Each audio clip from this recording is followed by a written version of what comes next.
অবশেষে কিন্তু চলেই এলাম রোদের মধ্যে ডিম ভাজতে। তো অনেকেই এরকম ভিডিও বানাইছে রোদের মধ্যে ডিম ভাজতে, আমরা দেখছি। আসলেই ডিম ভাজা যায় কিনা সেটাই আজকে ট্রাই করবো। সেজন্য ডিম, তেল, কড়াই সবই নিয়ে আসলাম। তো দেখেন,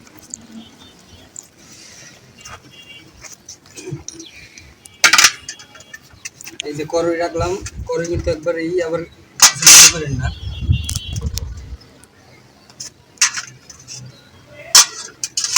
প্রথমে তেলটা দিই। হ্যাঁ, মানে অনেক জায়গায় মানে অনেকেরই দেখছি এরকমের ভিডিও বানায়। আসলেই কি ভাজা যায় কি না, না কোনো বাটপারি করে, সেটাই আজকে ট্রাই করবো। আশা করি আপনারা সাথে থাকবেন।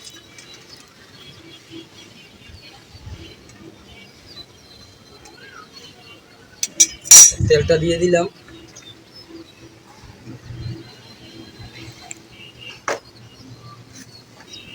তো এবার ডিমটা দিয়ে দেব।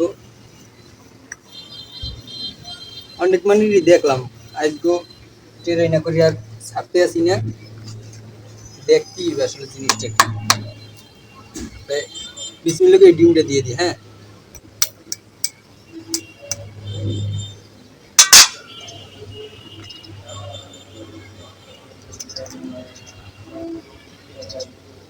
ডিমটা দিয়ে দিলাম, দেখা যায় কি হয়, দেখা যাক।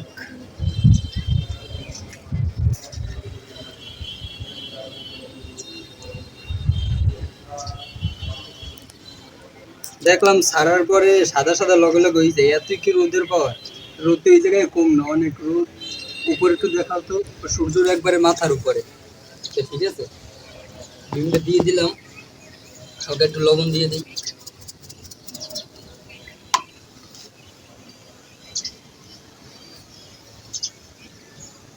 হালকা হালকা একটু মানে সাদা হতাশ থেকে আমরা একটু নিচে নামাও, হালকা একবারে কিঞ্চিত। তো হইতেও পারে সময় লাগবে, একবারে হালকা হালকা একটু ধরছে হবে।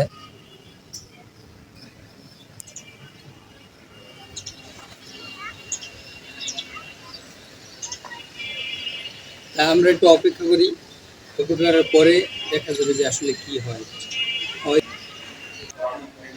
তো রোদে কিছুক্ষণ থাক, আমরা একটু সাইডে যাই। রোদে তো অনেক তাপ, মানে অনেক গরম লাগতেছে, এই জন্য একটু সাইডে যাই। একটু পরে এসে আবার যাই। তো কিছুক্ষণ ফিরে আসলাম, এখন দেখি কি অবস্থা। ওয়াও, দেখেন ডিমটা কিন্তু অনেকটাই হয়ে গেছে। ডিমটা একটু উল্টাই দিই। হ্যাঁ, ওয়াও, রোদের কি তাপ, কড়াই কিন্তু একবার গরম হয়ে গেছে। তো খারাপ না, মোটামুটি ভালোই হয়েছে। আর একটু অপেক্ষা করলে পুরোপুরি হয়ে যাবে।